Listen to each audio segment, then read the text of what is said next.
You don't want to roll it in flour because I've done that before and it's had chunks of flour on the inside. So I just keep patting my hand in the flour, get it loose from the bowl. Then what I do, after it's released,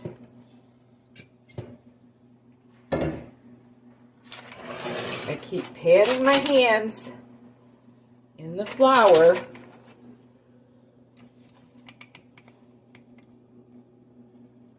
And I just stretch it gently. You don't want to burst all the bubbles in it. And I just stretch it into a nice ball.